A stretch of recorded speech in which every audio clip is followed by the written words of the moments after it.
नमस्कार, आप सभी दर्शकों का स्वागत है। आप देख रहे हैं न्यूज़ 20 इंडिया और मैं हूं आपके साथ सुरेंद्र सोनी। कोटपुतली में पिछले कई वर्षों से लंबित मानसूर मोड़ व पुतली कट पर पुलिया निर्माण की मांग चली आ रही थी, जिसके चलते दोनों किलर पॉइंट के नाम से जाने जाने लगा था।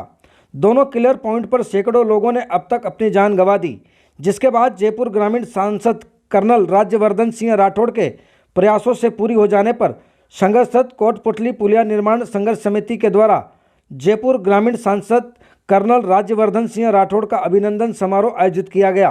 सांसद कर्नल राज्यवर्धन राठौड़ ने कोटपुतली पहुंचने पर बाइक रैली के द्वारा देशभक्ति गीतों के साथ अभिनंदन समारोह तक लाया गया। राठौड़ ने अपने अभिनंदन समारोह को संबोधित करते हुए राठौड़ ने कहा कि कोटपुतली में बानसूर मोड़ पर पुतली कट पर पुलिया ना होना कोटपुतली के माथे पर कलंक था और इस कलंक को हटाना मेरी प्राथमिकता। इसके बाद केंद्रीय सड़क परिवहन मंत्री नितिन गडकरी से मिलकर पुरजोर मांग उठाई गई। बानसूर मोड़ का करीब 2 घंटे का पूरा वीडियो बनाकर केंद्रीय मंत्री नितिन गडकरी को दिखाया गया और यहां के हालातों की जानकारी दी, जिसके बाद निर्माण कंपनी के अधिकारियों से वार्ता की गई और अंततः केंद्रीय मंत्री एवं परिवहन मंत्री नितिन गडकरी ने वर्चुअल शिलान्यास कर सौगात प्रदान की। कर्नल राठौड़ ने कोटपुतली में केंद्रीय विद्यालय के मुद्दे पर कहा कि राजस्थान सरकार केंद्रीय विद्यालय के लिए राजनीतिक द्वेषता के चलते जमीन उपलब्ध नहीं करा रही है।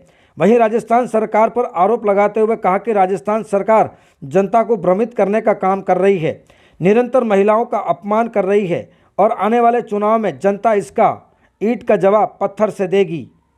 संवाददाता गिरिराज प्रसाद की रिपोर्ट। मैं प्रधानमंत्री मोदी जी को, उनकी सरकार को, गडकरी जी को धन्यवाद देता हूं, क्योंकि उन्होंने, मुझे याद है जब मैं मिलने उनसे जाता था, मैं बार बार उनसे मिलने जाता था और उन्होंने कहा कि ये इतना फंसा हुआ है मामला, उसके बाद ये साधारण तौर पे तो कोर्ट में जाएगा मामला और कोर्ट में जाएगा तो और फंस जाएगा और ये काम नहीं होगा, लेकिन जनता ये चाहती है कि मोदी जी सुलझाएं समस्या को। तो जो पुरानी कंपनी थी जिसने जबरदस्त रूप से जो उलझाया हुआ था, फिर भी उसके हाथ पकड़कर जो पुराने जो 13 फ्लाईओवर थे वो पिछले कार्यकाल में कंप्लीट हुए।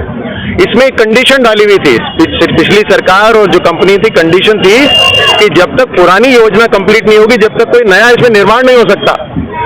उस कारण से रुका हुआ था और जैसे ही पुराने फ्लाईओवर खत्म हुए, यहाँ पर जो जरूरत थी, जो पहले से योजना में होना चाहिए था, दिल्ली मुंबई का जो एक्सप्रेसवे बन रहा है, जो प्राथमिकता पे है, उसके बावजूद गडकरी जी ने प्रधानमंत्री मोदी जी के निर्देश पर तुरंत हमारे इस NH8 के लिए करीब 1400 करोड़ रुपए दिए हैं, जिसके अंदर 19 योजनाएं, नई योजनाएं बनके तैयार होंगी, जिसमें हमारा पुतली कट है, बानसूर कट है, शाहपुरा के ऊपर है और 3 पुलिया ऐसे हैं जिनका विस्तार हो रहा है, चौड़ीकरण हो रहा है। तो मेरी बानसूर और कोटपुतली निवासियों को, पूरे जयपुर जिले के निवासियों को बहुत बहुत बधाई इस काम के लिए। तो मैं अब आपको बताता हूं कि मुझे वो पत्र दिखा दीजिए जिसके अंदर राज्य सरकार ने 10 एकड़ भूमि केंद्रीय विद्यालय के लिए बिना किसी झगड़े के केंद्र सरकार को दी हो। मुझे वो पत्र बता दीजिए जहां पर राज्य सरकार ने 10 एकड़ की भूमि बिना किसी झगड़े वाली केंद्र सरकार को दी हो।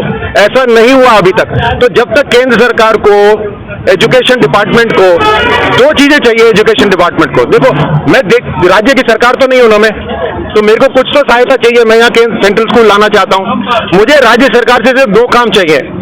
एक काम चाहिए कि 10 एकड़ भूमि बिना किसी झगड़े के दे दे केंद्र सरकार को।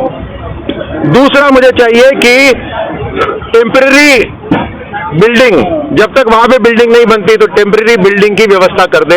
ये 2 काम अगर राज्य सरकार कर देगी तो केंद्रीय विद्यालय में खुलवा दूंगा यहाँ पर। अब मैं राज्य सरकार हूं नहीं, तो ये काम आप करके दिखाइए, तो मेरी तरफ से पूरा काम हुआ है।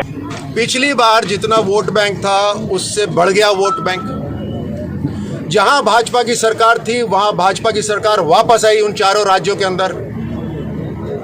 जहां कांग्रेस की सरकार थी वहां कांग्रेस की सरकार गायब हो गई और ऐसी गायब हो गई कि उनका नामो निशान वहां पे नहीं है। मुख्यमंत्री हमने भी बदले, मुख्यमंत्री कांग्रेस ने भी बदले। कांग्रेस ने जो मुख्यमंत्री बदले